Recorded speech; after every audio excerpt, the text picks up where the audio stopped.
Halo semua, salam salpe. Perkenalkan nama saya Febrio Gonarius Balago dari Prodi Pendidikan Keagamaan Katolik PKK 5, NIM 25101195. Mata kuliah Ilmu Sosial Dasar. Baiklah, pada kali ini saya akan menjelaskan mengenai makalah saya yang berjudul Minuman keras sebagai bentuk penyimpangan sosial di kalangan mahasiswa. Analisis pelemahan kontrol sosial institusi dan dampak terhadap peran akademik mahasiswa Setakat Negeri Pontianak. Baiklah, kita akan memulainya pada video kali ini untuk penyampaian penjelasannya tentang minuman keras dan bagaimana perilaku konsumsi minuman keras menjadi bentuk penyimpangan sosial untuk khususnya di kalangan mahasiswa. Dengan fokus pada mahasiswa di lingkungan kampus Sekolah Tinggi Agama Katolik Negeri Pontianak, pembahasan ini diangkat karena fenomena minuman keras bukan lagi sekedar perilaku individual, tetapi juga berkembangnya menjadi kebiasaan kelompok tertentu atau oknum dan berpotensi mempengaruhi kondisi sosial, akademik, bahkan masa depan para mahasiswa dan muda.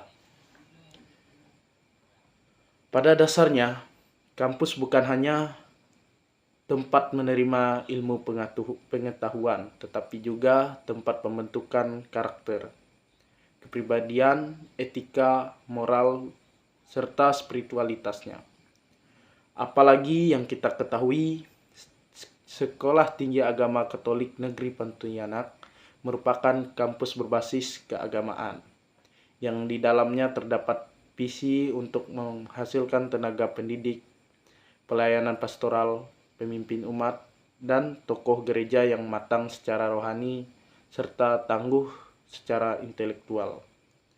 Namun dalam realitas sosialnya, munculnya perilaku konsumsi minuman keras pada sebagian mahasiswa menimbulkan pertanyaan mengenai efektivitas pembinaan moral, penguasaan sosial kampus, serta ketahanan pribadi mahasiswa dalam menghadapi tekanan kehidupan akademik.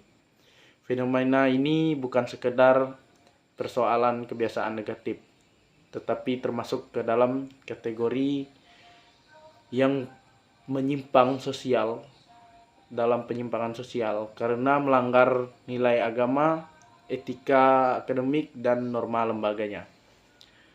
Minuman keras adalah minuman yang mengandung alkohol atau etanol yang dapat menyebabkan gangguan fungsi tubuh atau mempuyangkan pemikiran atau otak kita.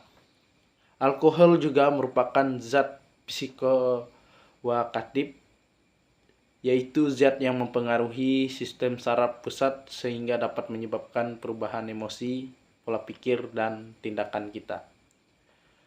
Dalam ilmu sosial dasar, konsumsi minuman keras dikategorikan sebagai perilaku devian atau perilaku yang menyimpang apabila dilakukan dalam konteks yang dimana bertentangan dengan nilai sosial yang berlaku. Untuk dalam konteks kampus agama, perilaku ini menjadi penyimpangan karena satu, yang melanggar norma keagamaan kampus, menurun martabatnya mahasiswa sebagai calon pelayan umat, dan 3, bertentangan dengan kode etik mahasiswa, dan 4, mengganggu tanggung jawab akademik, 5, mencerai-beraikan solidaritas dan disiplin mahasiswa.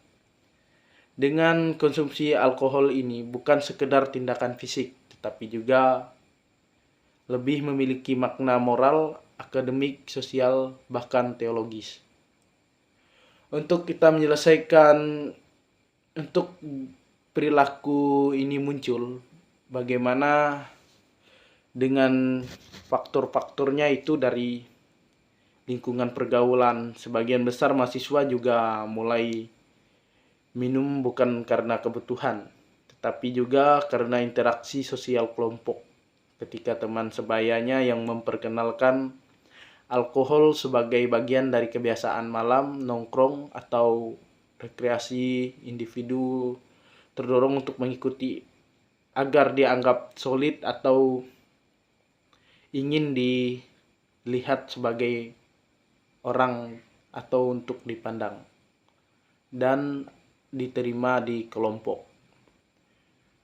Faktornya juga stres dalam tekanan akademik, tugas kuliah, jadwal padat, tuntutan nilai, presentasi, dan banyak lainnya. Untuk sebagian mahasiswa mencari pelarian dengan mengonsumsi minuman keras.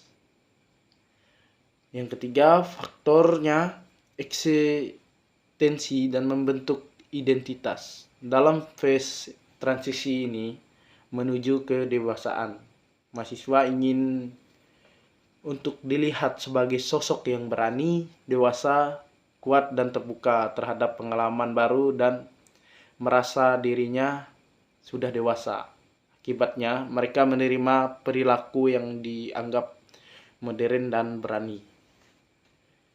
Untuk faktornya juga lingkungan tempat tinggal juga mempengaruhi mahasiswa yang tinggal di kos kontrakan dalam tidak ada pengawasan orang tua lebih rentan terlibat alkohol, terutama jika kosnya yang berada di lingkungan yang menjual minuman keras secara bebas. Untuk fenomena ini selaras dengan beberapa teori juga untuk dalam sosiologi. Teori anomi seperti Robert Merton, penyimpangan terjadi karena seorang tidak mampu memenuhi tuntutan struktural sosial. Dalam konteks kampusnya, mahasiswa merasa tidak mampu memenuhi tuntutan akademik dan merasa gagal mencapai standar nilai atau prestasi tertentu dan merasa dirinya juga tertekan. Sehingga mahasiswa memilih perilaku retisme atau melarikan diri juga ke minuman keras untuk tujuannya sosial melalui pelarian emosional. Teori asosiasi diferensialnya Edwin Sutherland, perilaku menyimpang dipelajari bukan diciptakan sendiri. Mahasiswa belajar minum melalui pengalaman kebersamaan, mengikuti senior-senior atau teman-teman dan serta masyarakat lingkungan di tempat dia tinggal. Semakin sering berinteraksi dan keluar secara bebas, semakin tinggi peluang mahasiswa mengikuti perilaku yang seperti itu. Teori kontrol sosial menurut Travis Hirschi. Menurut teorinya, melakukan penyimpangan ketika ikatan sosialnya lemah. Itu ada ikatan sosial terdiri dari attachment, kedekatan dengan tokoh moral atau pendidik. Komitmen terhadap masa depan. Involvement, keterlibatan dalam kegiatan yang positif. Belief, kepercayaan pada aturan. Mahasiswa tidak memiliki kelekatan moral dengan kampus, tidak aktif dalam kegiatan kampus, dan tidak memegang teguh di nilai yang religius. Lebih mudah untuk menyimpang. Dampak konsumsi minuman keras ini bagi mahasiswa atau anak muda. Dampak akademiknya menurunnya fokus belajar, tidak disiplin dalam tugas, ketidakhadiran dalam kelas, dan juga tertinggalnya materi. Mahasiswa juga cenderung untuk mengabaikan tugas utama sebagai pelajar atau pembelajar. Untuk dampak sosialnya, hubungan antara mahasiswa menjadi tidak kondusif, menimbulkan juga kelompok eksklusif yang peminum, memicu pertengkaran, kekerasan, dan konflik sosial lainnya, serta mengganggu ketenangan lingkungan di sekitaran kampus. Untuk beberapa kabar menunjukkan bahwa kegiatan minum sering berlangsung di luar jam kampus, tetapi untuk dampaknya tampak keesokan harinya seperti malas kuliah, tidak sopan dalam kelas, dan acuh terhadap aturan yang berlaku. Untuk dampak kesehatan terjadinya minuman keras, itu risikonya penyakit seperti hati, kerusakan saraf, penyakit jantung, dan lainnya. Untuk dampak moral juga, mahasiswa yang sering terlibat minuman keras cenderung tidak menunjukkan teladan moral, tidak juga menjadi panutan bagi yang lain, dan mengabaikan nilai keagamaan. Bahkan, perilaku ini sangat kontradiktif dengan tujuan kampus. Mahasiswa akan berkembang menjadi pribadi dewasa yang tidak disiplin. Ketika bekerja di lembaga keagamaan, kehilangan kepercayaan dan kredibilitas, dan serta terhambatnya menjadi calon pemimpin umat atau katekis. Citra kampus juga diragukan di lingkungan masyarakatnya.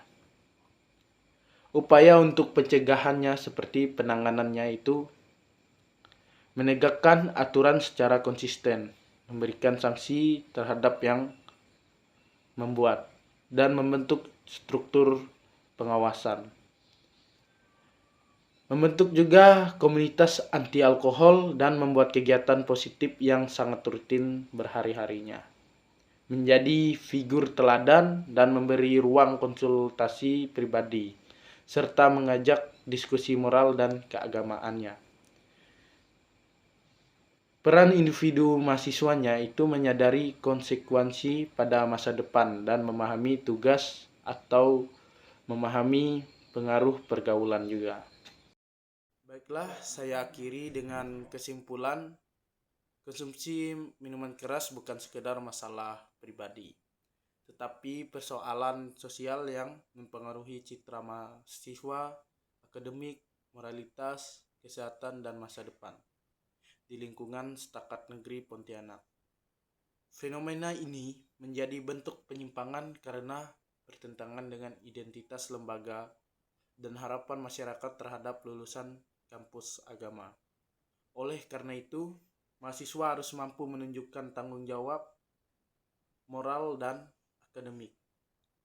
Kampus juga perlu menciptakan lingkungan yang aman, disiplin, dan bermartabat agar perilaku penyimpangan ini dapat ditangani secara cepat dan tepat. Demikianlah penjelasan ini, semoga dapat menjadi edukasi, refleksi, sekaligus bahan evaluasi bagi seluruh aktivitas akademik mahasiswa lainnya. Baiklah, saya akhiri dengan Salam Salve. Semoga Tuhan Yesus memberkati kita semua. Amin.